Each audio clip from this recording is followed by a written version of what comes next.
They say the higher you climb, the harder you fall. But for billionaire tech mogul Marcus Thorn, the fall didn't happen in a boardroom or a courtroom. It happened on live television in front of New York's elite.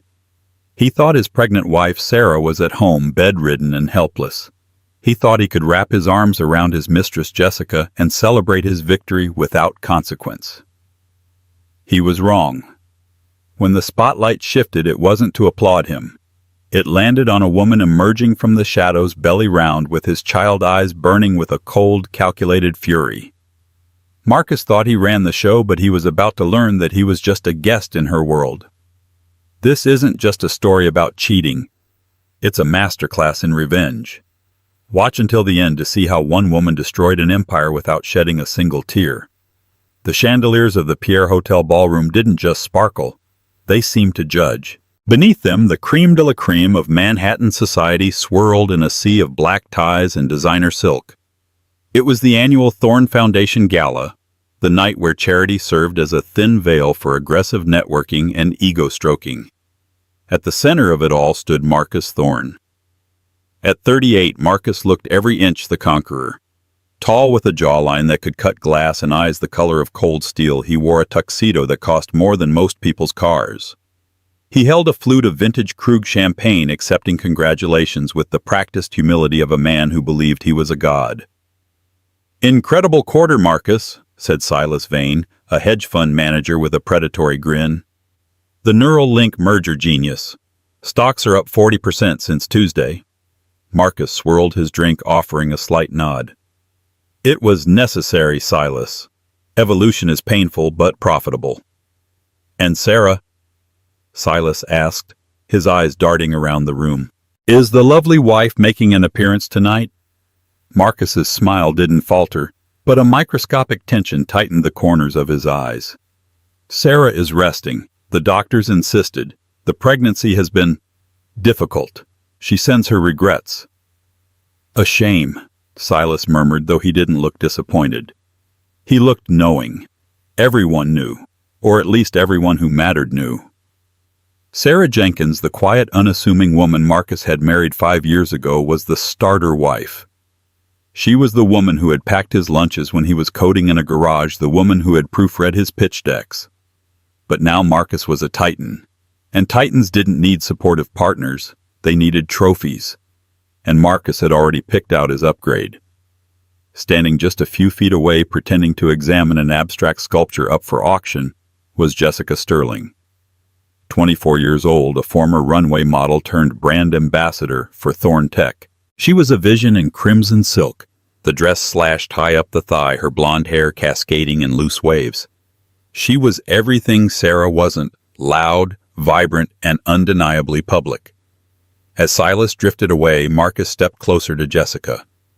The room was loud, filled with the hum of 100 conversations, but between them the air crackled with illicit electricity. "He's gone," Jessica whispered, not looking at him, a playful smirk playing on her lips. "Stop looking at me like that, Marcus. The cameras are everywhere." "Let them look," Marcus murmured, his voice dropping an octave. He stepped into her personal space, shielding her from the main entrance with his broad back. "I'm the man of the hour. I can do whatever I want." "Not yet," she teased. "Not until the divorce papers are signed. Did you bring them?" "They're on my desk. I'm serving her tomorrow morning," Marcus said, the lie tasting surprisingly sweet. He hadn't told Sarah yet. He planned to blindside her. It was cleaner that way. "Tonight is about celebration, Jess. The merger is done. The board is in my pocket. And soon, I'll be free." Jessica turned, then her eyes locking onto his. The boldness of it was breathtaking. In the middle of 500 people, she reached out and adjusted his bow tie, her fingers brushing the skin of his neck. "Then show me," she challenged. "Show me I'm not just the side piece, Marcus." It was a dangerous game, and Marcus was drunk on his own power. He laughed, a low rumble in his chest. "You want a show?" He looked around. The gala was in full swing. The band was playing a soft jazz number. He felt untouchable. The billions in his bank account acted as a shield against morality. He reached out his hand, sliding around Jessica's waist, pulling her flush against him. It was an embrace that went far beyond professional. It was possessive. It was intimate. He wrapped his arms around her, burying his face briefly in the crook of her neck, inhaling her expensive perfume. "You're the future, Jess," he whispered. "Sarah is the past." For a moment time seemed to suspend. Marcus Thorn, the King of New York, holding his mistress in plain sight, disregarding the wife carrying his heir. Then the music stopped. It wasn't a gradual fade. It was a jarring, discordant halt, as if the pianist had been physically yanked from the stool. The room fell into a confused hush. The chatter died down. Marcus frowned, pulling back from Jessica, slightly annoyed by the interruption. He turned toward the stage expecting a technical glitch. Instead, the main spotlight, which had been focused on the empty podium, swung violently to the left. It cut through the darkness, bypassing the orchestra, bypassing the VIP tables, and landed with blinding intensity on the grand staircase entrance. Marcus froze. His arm was still lingering around Jessica's waist. At the top of the stairs, bathed in the harsh white light, stood a figure. It wasn't security. It wasn't the host. It was Sarah. The silence that gripped the ballroom was absolute. You could hear the ice melting in the glasses. Sarah Jenkins did not look like a woman on bed rest. She did not look like the mousy housewife the tabloids occasionally mocked for wearing flats to red carpet events. She wore a gown of midnight blue velvet, heavy and regal, designed to drape elegantly over the unmistakable swell of her 8-month pregnancy. The fabric pooled around her feet like water. Her hair, usually pulled back in a sensible bun, was loose, cascading over her shoulders in dark, glossy waves. But it was her face that stopped Marcus's heart. She wasn't crying, she wasn't screaming. Her expression was serene, almost bored. It was the face of a woman who had already mourned the death of her marriage and had moved on to the autopsy. "Marcus!" Jessica hissed, her voice trembling slightly.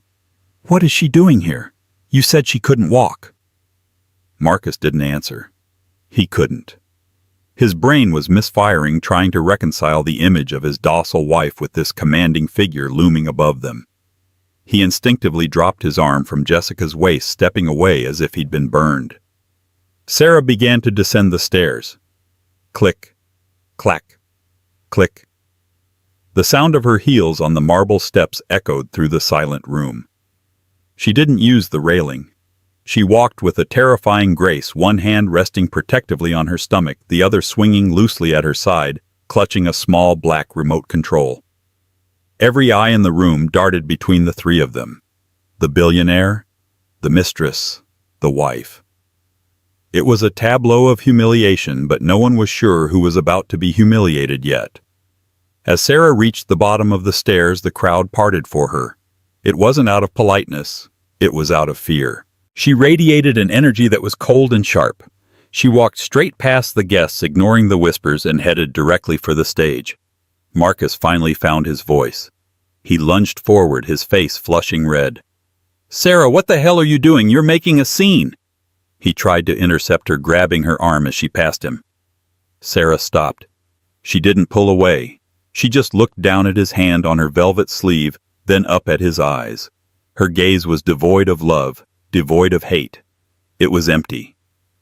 "Let go, Marcus," she said. Her voice wasn't loud, but in the quiet room it carried. "You're hysterical," Marcus hissed, lowering his voice, trying to regain control of the narrative. "You're hormonal. Go home. I'll have the driver take you. We will discuss this later." "Discuss what?" Sarah asked, tilting her head. "The merger, or the fact that your mistress is wearing the limited edition Cartier necklace I noticed was missing from the safe this morning." A collective gasp rippled through the room. Jessica's hand flew to her throat, covering the diamond pendant. Marcus's grip tightened. "Don't do this." "I'm not doing anything, darling." Sarah smiled, and it was the sharpest thing in the room. "I'm just here to give the keynote speech. I believe I'm on the schedule." "You're not on the schedule," Marcus snapped. "Check your phone," she whispered. Marcus blinked. He pulled his phone from his pocket with his free hand. A notification from the event coordinator. Update keynote speaker change approved by Board of Directors. 7:00 p.m. The board, Marcus stammered. I am the board.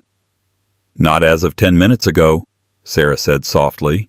She pulled her arm from his loosened grip and walked up the stairs to the stage. She stood behind the podium, the microphone adjusting automatically to her height. She looked out at the sea of faces. Faces of people who had ignored her for years. People who had laughed at her behind her back. She made eye contact with Silas Vane. Silas looked pale. Then she looked at Jessica, who was trembling, clutching her clutch bag like a lifeline. Finally, she looked at Marcus, who was standing alone in the center of the dance floor, looking smaller than he ever had in his life. Good evening, Sarah said, her voice amplified, rich and steady. My husband Marcus told you tonight was about evolution, about the future. He was right. But he left out a few key details about whose future we are celebrating. She pressed the button on the black remote she was holding. Behind her, the massive projection screen that had been displaying the Thorn Tech logo flickered. The image changed. It wasn't a PowerPoint presentation. It was a video recording, grainy black and white, time-stamped from 3 months ago. The room gasped. The video on the screen was unmistakable. It was footage from inside Marcus's private office, a room he claimed was secure, a room where he conducted his darkest business. On the screen, Marcus was sitting on the edge of his mahogany desk. Jessica was there too. But they weren't being romantic. They were looking at blueprints. Audio from the video crackled over the speakers. Are you sure she won't notice? Jessica's voice tinny but clear. Sarah. Marcus's voice laughed. She hasn't looked at a patent filing in years. She thinks she's just an incubator for the air. She doesn't realize that the core code for the neural link, it's hers. She wrote the base algorithm back in grad school. The crowd in the ballroom murmured. The tech journalists in the back of the room were frantically typing on their phones. So, Jessica said in the video, once the merger goes through and you file the divorce, I take the company, Marcus said, pouring a drink on screen. I take the algorithm, I take the billions. And because she signed that prenup 5 years ago when she was a broke student, she gets a condo in Jersey and child support. She built the engine, Jess, but I hold the keys. The video froze on Marcus's smug, laughing face. Sarah lowered the remote. She didn't look back at the screen. She looked at Marcus, who was now ashen, his mouth opening and closing like a fish out of water. You see, Sarah addressed the crowd, her tone conversational. Marcus is a visionary when it comes to marketing. He's excellent at wearing suits. He's fantastic at spending money, but he has a fatal flaw. He forgets who actually does the work. Turn it off, Marcus screamed, breaking his paralysis. He signaled wildly to the sound booth. Cut the feed, security, get her off the stage. The sound engineers didn't move. The security guards stood with their arms crossed. They won't help you, Marcus, Sarah said, her hand resting gently on her belly, because they don't work for you anymore. In fact, neither do you. Marcus stormed toward the stage, his fists clenched. I own this company. I built this? No. Sarah corrected him, her voice turning hard as diamond. I built it. You just branded it.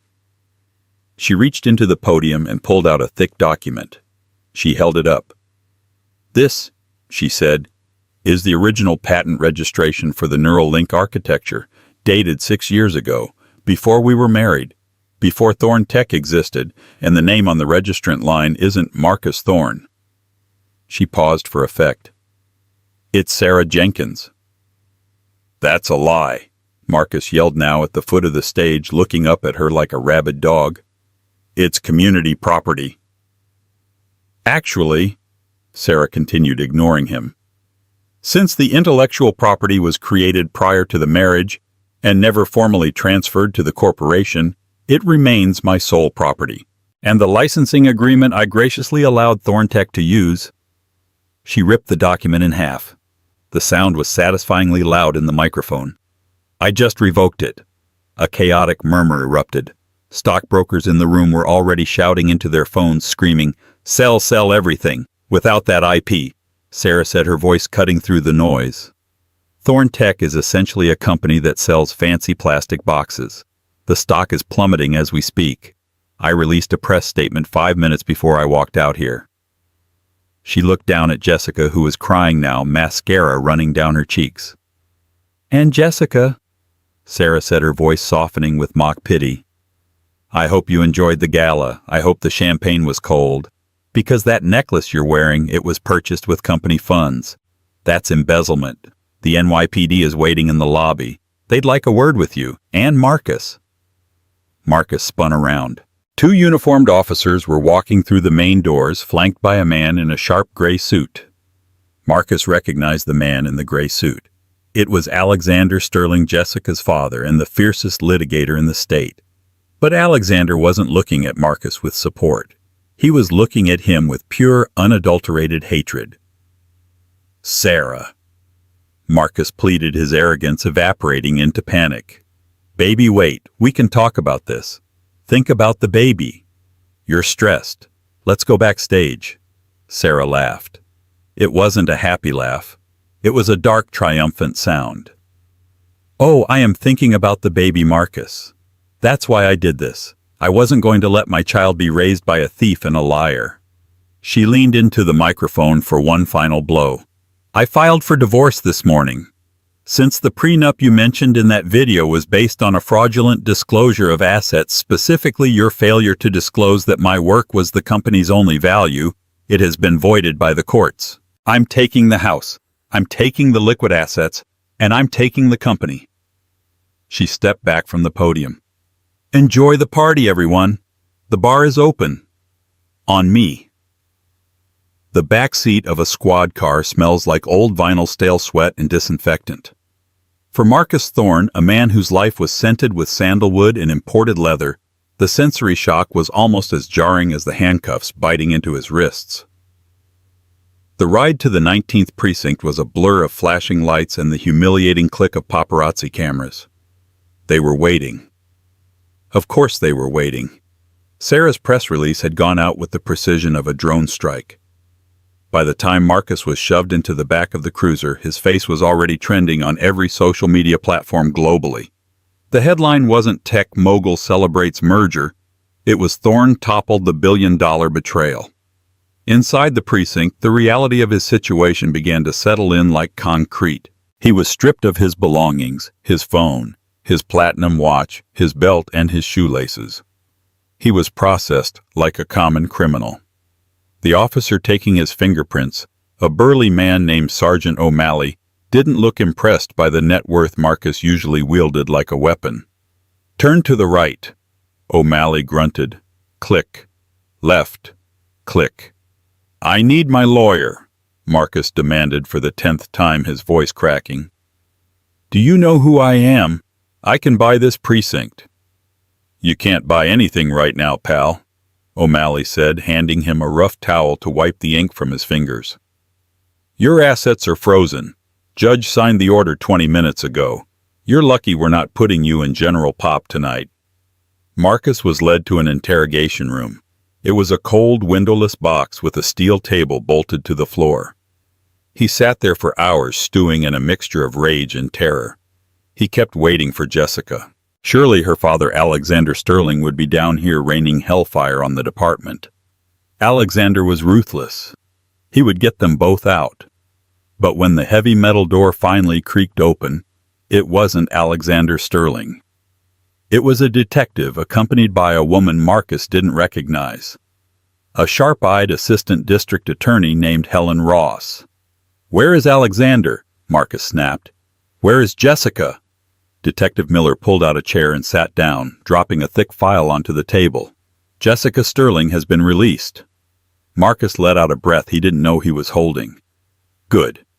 Then her father is here. I want to see him." Helen Ross offered a tight, predatory smile. "You misunderstand, Mr. Thorn. Jessica wasn't released because her father pulled strings. She was released because she cut a deal." Marcus froze. "What? Immunity? Helen said, opening the file. "In exchange for full cooperation. She gave us everything, Marcus. The offshore accounts in the Caymans where you were funneling the embezzled funds. The emails where you instructed her to falsify the quarterly reports to artificially inflate the stock price before the merger. And most interestingly, the text messages where you discussed how to handle Sarah if she refused to sign the divorce papers." The room spun. "That's a lie," Marcus whispered through his stomach churned. "Jessica is lying. She was in on it. It was her idea." "That's not what the evidence says," Detective Miller said, leaning forward. "According to Ms. Sterling, she was a young, impressionable employee manipulated by a powerful CEO into committing crimes she didn't understand. She's painting herself as the victim, Marcus. And right now, the jury is going to love her story a lot more than yours." Marcus slumped back in his chair. Jessica. The woman he had risked everything for. The woman he had humiliated his wife for. She hadn't hesitated for a second to throw him to the wolves to save her own skin. Meanwhile, across the city, the atmosphere was entirely different. Sarah stood in the center of the penthouse living room. It was silent. The police had finished their search, taking boxes of documents and Marcus's computers. Now it was just her. She walked over to the floor-to-ceiling windows overlooking Central Park. The city lights shimmered below, indifferent to the drama that had played out. She felt a phantom kick in her ribs. "It's okay," she whispered, rubbing her belly. "We're safe now." But were they? Her phone buzzed on the coffee table. It was her lawyer, Robert Cole. A shark in a suit, and the only man Sarah trusted right now. "Sarah." Robert's voice was grave. "I just got off the phone with the bank. We have a problem." Sarah stiffened. "What kind of problem? The freeze order should be in place." "It is," Robert said. "But Marcus made a move we didn't see coming. Yesterday morning before the gala, he liquidated a significant portion of his personal portfolio assets that weren't tied to Thorn Tech. Cash, Sarah. Millions of it." "Where is it?" Sarah asked, her hand tightening on the phone. "Gone," Robert said. "Untraceable wire transfers. But that's not the worst part. He used some of that money to retain Victor Draven." Sarah felt the blood drain from her face. Victor Draven wasn't just a defense attorney. He was a fixer. He was known in New York legal circles as the Butcher. He didn't win cases by arguing the law. He won them by destroying the opposition's reputation, sanity, and will to fight. If Marcus had Draven, he wasn't looking for a settlement. He was looking for war. "He's going to come for custody." Sarah realized, her voice trembling for the first time that night. "He doesn't want the baby. He just wants to hurt me." "He will try," Robert confirmed. "He's going to paint you as unstable. He's going to use your medical history, the stress of the pregnancy. Anything he can find. Sarah, you need to be perfect. No slip-ups, no emotional outbursts. If you look like you're cracking, Draven will pounce." Sarah hung up the phone and looked at her reflection in the glass. She looked tired, pale, but the fire in her eyes hadn't gone out. It had just changed. It wasn't the fire of anger anymore. It was the cold blue flame of survival. She went to the wall safe, the one Marcus thought she didn't know the combination to. She punched in the code, the date of their first date. He was sentimental about his own history, if nothing else. Inside the safe was empty of cash and jewelry. Jessica had seen to that. But in the back, taped to the velvet lining, was a small USB drive. Sarah pulled it out. Marcus thought the video of them plotting was her only card. He was wrong. That was just the opening move. This drive contained the data logs from the Neuralink servers. It proved not only that she wrote the code, but that Marcus had been selling user data to foreign entities to fund his lavish lifestyle. It was treason. It was a life sentence. But if she released it, the company, her child's inheritance, would be destroyed completely. The government would seize everything. She would be left with nothing but a victory in ashes. She closed her fist around the drive. "Not yet," she whispered. "Let's see how far you want to push this, Marcus." 2 weeks later, the humidity in New York broke, replaced by a biting autumn chill. The scandal was still the main topic of conversation in every coffee shop and boardroom, but the initial explosion had settled into a grim trench warfare. Marcus was out on bail. It had cost him $5 million, a significant chunk of his hidden stash, but he was free. He was staying at a boutique hotel in Soho, avoiding the press and plotting his counterattack. The meeting with Victor Draven was taking place in a private room at a steakhouse that smelled of cigars and old money. Draven was a small man with silver hair and eyes that looked like dead fish. He cut his steak with surgical precision. "The public hates you," Draven said, not looking up. "The video of you laughing about screwing over your pregnant wife, it's playing on loop in Times Square. We can't win the court of public opinion, Marcus, so we stopped trying." "Then how do I get my company back?" Marcus demanded. He looked haggard. He hadn't slept in days, and the scotch he was drinking was his breakfast. "How do I get my life back?" "We don't go for the company directly," Draven said, chewing slowly. "We go for the weak link, the wife." "Sarah isn't weak," Marcus muttered. "I learned that the hard way." "Everyone has a breaking point," Draven corrected. "We just need to find hers. We filed a motion this morning challenging the prenup invalidation. We're claiming the video was doctored. Deepfake technology. It's impossible to prove quickly, and it will tie up the assets for months. She'll bleed cash." "She has the patent," Marcus argued. "She can license it to someone else." "Not if we file an injunction claiming she stole the idea from you." Draven smiled, revealing yellowed teeth. "We claim you wrote the code on her laptop because yours was broken. We muddy the waters. But the real kill shot is the child." Marcus paused, his glass halfway to his mouth. "The baby. We petition for full custody," Draven said. "We claim she's mentally unfit. We bring up the fact that her mother died of bipolar disorder complications. We suggest it's hereditary. We demand a psychological evaluation. We demand 50-50 custody immediately upon birth." "I don't want the kid," Marcus scoffed. "I don't even know if I want to be a father." "You don't have to be," Draven said. "You just have to make her think you will be. A mother will give up anything to protect her child from a man she hates. We trade the custody for the company. She signs over the IP, you sign over the rights to the brat. Quid pro quo." It was evil. It was vile. "Do it," Marcus said. "Not bad." 3 days later, Sarah was at her OB/GYN appointment. Dr. Evans, a kind woman with warm hands, was frowning at the ultrasound monitor. "Is everything okay?" Sarah asked, her heart hammering against her ribs. "The baby's heartbeat is a little irregular," Dr. Evans said softly. "And your blood pressure is through the roof, Sarah. 160/100. This is pre-eclampsia territory.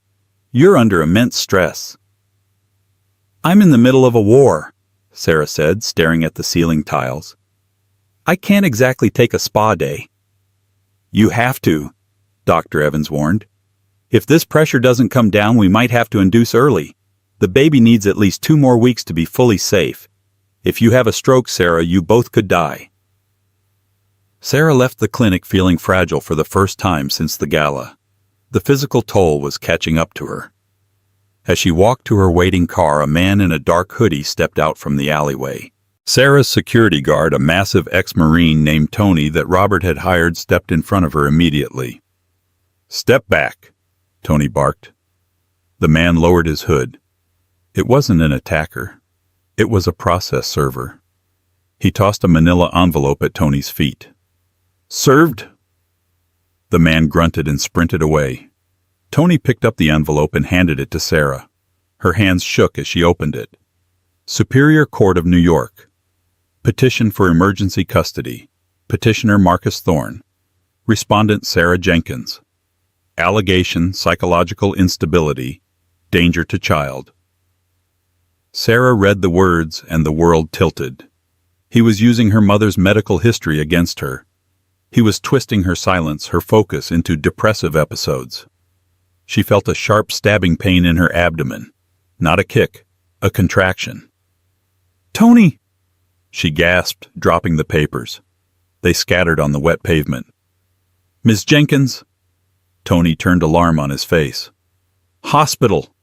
Sarah wheezed, doubling over. "Now!" In the back seat of the car, as Tony wove through traffic with the hazard lights on, Sarah's phone rang. She answered it, thinking it was Robert. "Hello," she breathed, fighting through a wave of pain. "Did you get my gift?" Marcus's voice was smooth, triumphant. He sounded like the old Marcus, the one who thought he was untouchable. "Draven says you're probably reading it right about now." You're a monster," Sarah whispered. "I'm a businessman, Sarah. It's just leverage. Drop the IP claim. Give me back Thorn Tech. Admit the video was a fake. Do that, and you can keep the kid. I'll disappear. Refuse. And I'll make sure that baby grows up calling Jessica Mommy." The line went dead. Sarah screamed, a sound of pure primal rage, as another contraction ripped through her. Tony looked back, his face pale. "Hold on, Ms. Jenkins. We're 2 minutes out." They pulled up to the emergency bay of Mount Sinai Hospital. Nurses swarmed the car. As they wheeled Sarah onto a gurney, her vision began to blur. The lights of the hospital hallway streaked like comets. She was losing control. Marcus was winning. He had pushed her body to the breaking point. "We're losing the heartbeat," someone shouted.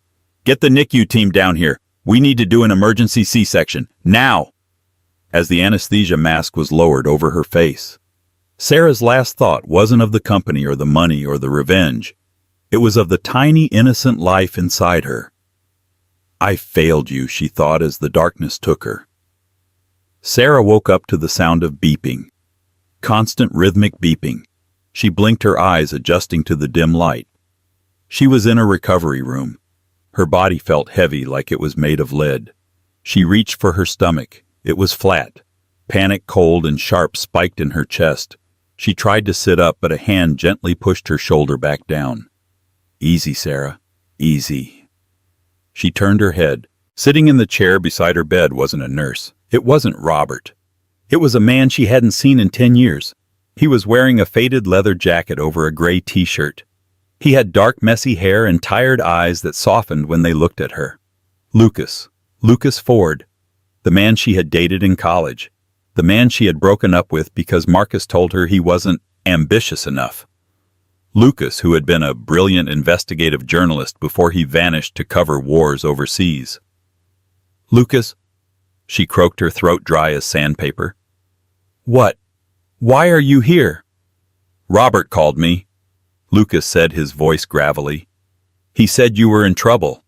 He said you needed someone who knows how to fight dirty." "My baby," Sarah gasped, ignoring him. "Where is my baby?" Lucas's expression tightened. He took her hand. "You have a son, Sarah. He's in the NICU. He's small, but he's a fighter, just like his mom." Sarah let out a sob of relief, tears streaming down her face. "He's alive." "He's alive."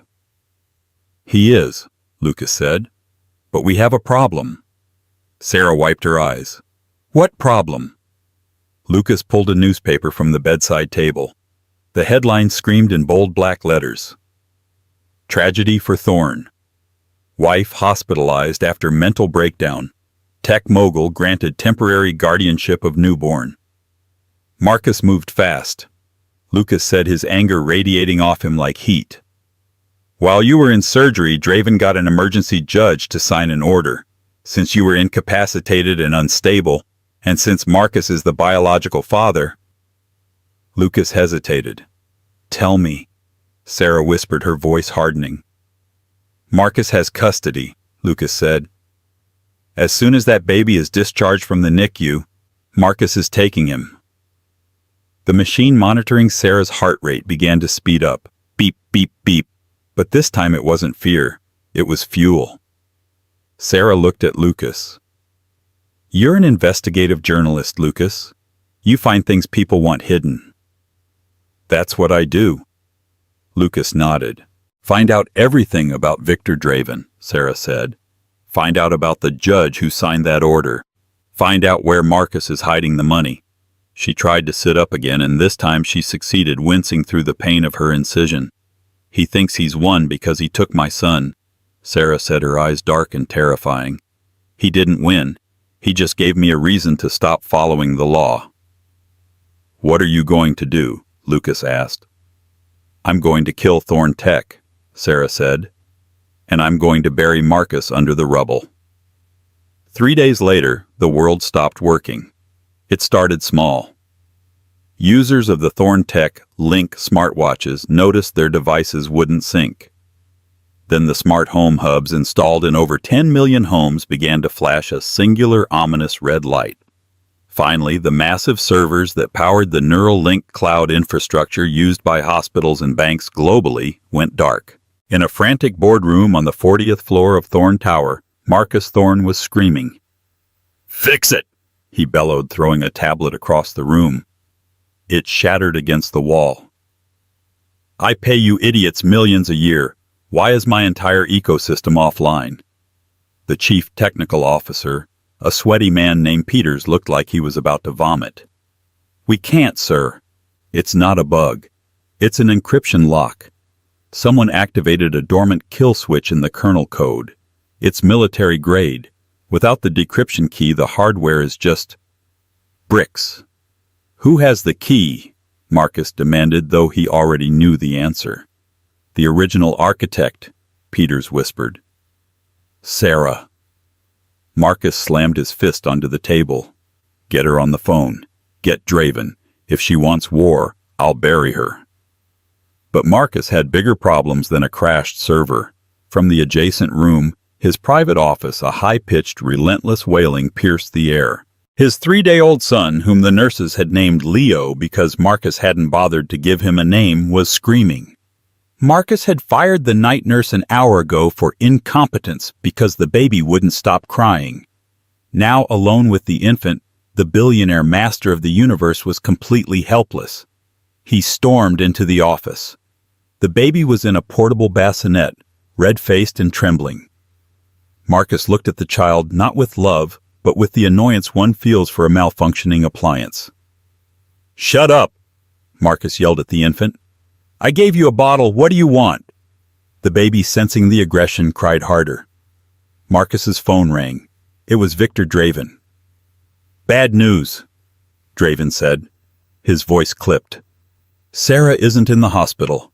She checked herself out against medical advice this morning." "Where is she?" "We don't know. She's gone dark. And Marcus..."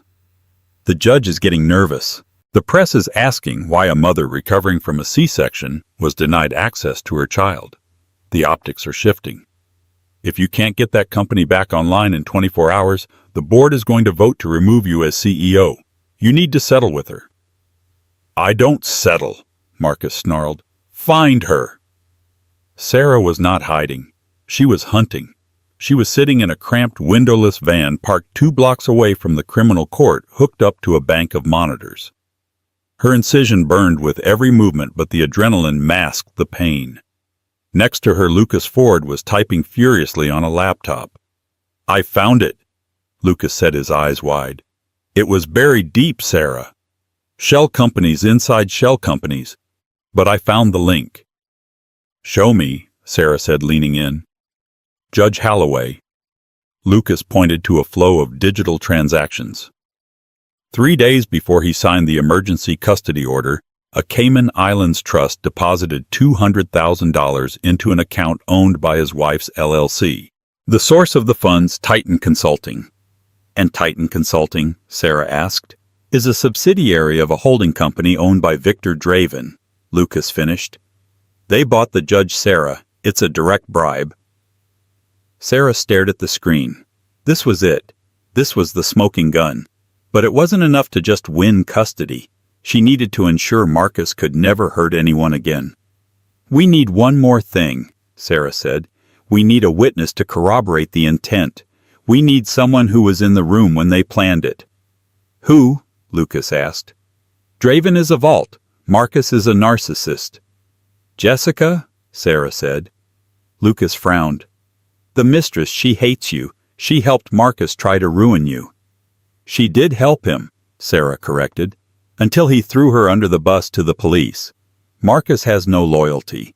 Jessica is out on immunity, but she's a pariah. She's lost her modeling contracts, her reputation, and her friends. She has nothing left to lose, except her revenge. Sarah pulled out a burner phone and dialed a number she had memorized from the police files. It rang 3 times. What do you want? Jessica's voice was raspy, broken. It's Sarah. Silence. I'm going to hang up, Jessica snapped. Don't, Sarah said calmly. I know Marcus blamed everything on you. I know he told the police you were the mastermind behind the embezzlement to save his own skin. I'm going to take him down, Jessica, for good. I have proof he bribed the judge. I have proof he stole the company. But I want to nail the coffin shut. Why should I help you? Jessica asked bitterly. You ruined my life. No, Sarah said. Marcus ruined your life. I just turned on the lights. If you help me, I'll drop the civil suit against you for the theft of the necklace. You walk away clean. You get a fresh start. There was a long pause on the other end. He called me yesterday, Jessica whispered. He tried to get me to come over to watch the baby because he didn't know how to change a diaper. He called the baby it. He's a monster, Sarah. I know, Sarah said. Meet us at the courthouse tomorrow at 9 a.m. Don't be late. The morning of the custody hearing, the sky over Manhattan was a bruised purple, heavy with rain that refused to fall. Inside the New York State Supreme Court, the atmosphere was even more oppressive. The air in courtroom 4B smelled of floor wax, stale coffee, and the distinct metallic scent of fear. Marcus Thorn sat at the defense table, picking a piece of lint off his bespoke navy suit. He looked every inch the grieving, concerned father.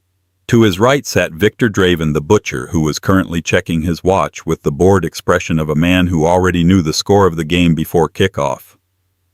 Relax, Marcus, Draven whispered, leaning in close. Look at her. She's finished. Marcus glanced across the aisle. Sarah sat in a wheelchair, flanked by her attorney, Robert Cole. She looked frail. Her skin was translucent, her white dress hanging loosely on her frame, a stark contrast to the vibrant, powerful woman she had been on stage at the gala just weeks ago. Standing behind her, gripping the handles of the wheelchair like a sentinel, was Lucas Ford. She looks like a ghost, Marcus sneered softly. Good. The judge will see she's unfit just by looking at her. Judge Holloway is a stickler for order. Draven murmured, a cruel smile playing on his lips. And for his retirement fund. The offshore transfer cleared this morning. It's over, Marcus. You'll have the kid by lunch and the patent rights by dinner. The bailiff's voice boomed, cutting through the murmurs of the packed gallery. All rise, the Honorable Judge Holloway presiding. Judge Holloway swept into the room, his black robes billowing. He was a heavy-set man with a face that usually flushed red when he was angry, but today he looked calm. Too calm. He didn't even glance at Sarah.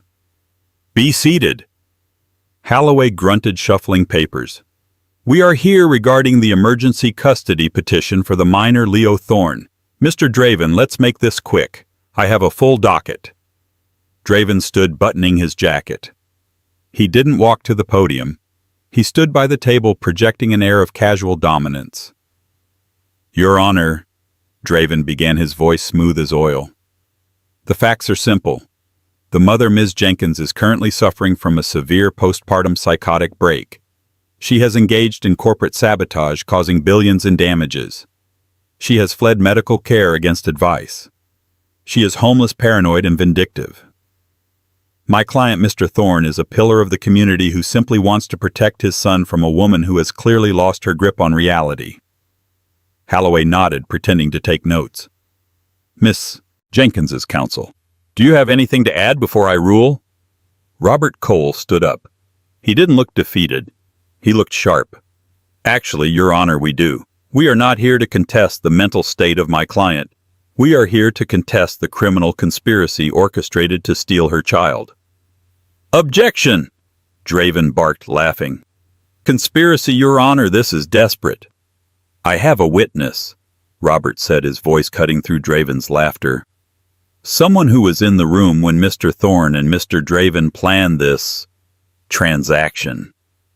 Holloway frowned, his eyes darting to Draven. This is highly irregular, Counselor. You didn't submit a witness list. She is a rebuttal witness to the character of the father, Robert pressed. I call Jessica Sterling to the stand. The heavy oak doors at the back of the courtroom creaked open. The silence that fell over the room was absolute. Marcus spun around in his chair. His face went slack. Jessica walked down the center aisle. She wasn't the glamorous mistress anymore. She wore a modest gray suit, no makeup and flats.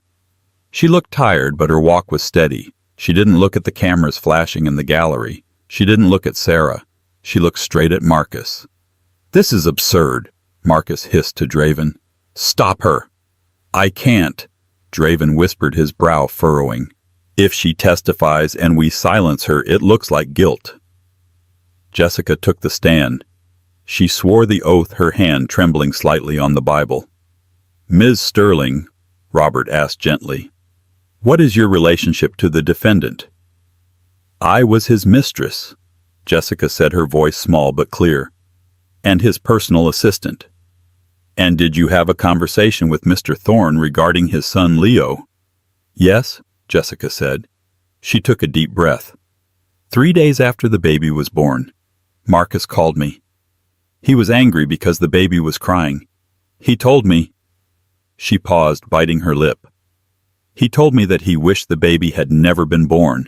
He said the child was just a leverage point. He said he was going to pay Victor Draven to buy a judge so he could take the baby, force Sarah to sign over the company, and then send the boy to a boarding school in Switzerland as soon as he could walk. A collective gasp ripped through the courtroom. Liar! Marcus screamed, jumping to his feet. He slammed his hands on the table. You ungrateful little... Sit down, Mr. Thorn! Holloway bellowed, banging his gavel. But the judge looked pale. Sweat was beginning to bead on his forehead. I have more... Robert continued, ignoring the outburst. He turned to the gallery. Mr. Ford. Lucas Ford stepped forward from behind Sarah's wheelchair. He held a thick stack of documents in his hand. Your Honor, Robert said. This morning we submitted a file to the district attorney. It contains a digital forensic trail provided by Mr. Ford and corroborated by Ms. Sterling's private server access. Robert walked to the bench and slammed the papers down in front of Judge Holloway. It shows a wire transfer, Robert said, his voice rising to a crescendo. $200,000. From a shell company registered to Victor Draven, sent to Titan Consulting, a firm solely owned by your wife, Mrs. Holloway. The courtroom erupted into chaos. Reporters were shouting. The jury box, though empty for a family court hearing, seemed to vibrate with the tension. Judge Holloway stared at the papers. His hands shook so violently he couldn't pick them up. This court is adjourned, Holloway stammered, standing up to flee. I will not... Sit down, Your Honor. The command didn't come from a lawyer. It came from the back of the room. The double doors burst open with a crash that shook the walls. 6 agents wearing FBI windbreakers stormed into the room, their hands on their holstered weapons. They moved with terrifying precision. FBI, nobody move. 2 agents vaulted the bar and grabbed Victor Draven before he could reach for his phone. They slammed him against the defense table, cuffing him instantly. Victor Draven, you are under arrest for bribery, racketeering, and obstruction of justice. 2 other agents marched up to the bench. Judge Holloway slumped into his high-backed leather chair, looking small and pathetic. Judge Holloway, the lead agent said, his voice cold. Please step away from the bench. You are being detained for federal corruption charges. Marcus Thorn stood alone in the center of the storm. His lawyer was in cuffs. His judge was being led away. The gallery was a sea of flashing cameras. He looked around wildly, searching for an exit, searching for a way out. Then he saw her. Sarah signaled to Lucas. He pushed her wheelchair forward through the chaos until she was mere inches from where Marcus stood. She didn't look frail anymore. The color had returned to her cheeks, fueled by the fire of victory. She looked up at him, her eyes clear and devastatingly calm. "Sarah," Marcus gasped, his voice cracking. He reached out a hand, trembling. "Sarah, please, stop this. I'm the father of your child. Think about the scandal. Think about the stock price." Sarah laughed. It was a dry, hollow sound. "The stock price is zero, Marcus," she said softly. "I triggered the fail-safe clause in the bylaws this morning. When the stock tanked due to the server blackout, I bought the controlling interest for pennies. I used the money you tried to hide in the Caymans, the accounts Lucas cracked last night." Marcus's knees buckled. He grabbed the edge of the table to stay upright. You stole my company." "I took back my company," she corrected him. "And as for being a father—" She leaned forward, her voice dropping to a whisper that only he could hear. "A father protects his family. You sold yours. You aren't a father, Marcus. You're just a donor, and your donation has been processed." She reached into her purse and pulled out a single small object. It was his platinum wedding ring, which she had kept in a safe deposit box. She dropped it on the table. It spun noisily, a metallic death rattle, before settling. "Goodbye, Marcus." An FBI agent stepped between them. "Marcus Thorn, turn around and place your hands behind your back." "No," Marcus shouted, struggling as the cold steel of the handcuffs bit into his wrists, the same wrists that had worn a $50,000 watch just that morning. "I am Marcus Thorn. I built this city. You can't touch me." "You have the right to remain silent," the agent recited, dragging him toward the doors. "I suggest you use it." As Marcus was hauled away, kicking and screaming like a petulant child, the crowd parted for him, not out of respect but out of disgust. Sarah didn't watch him go.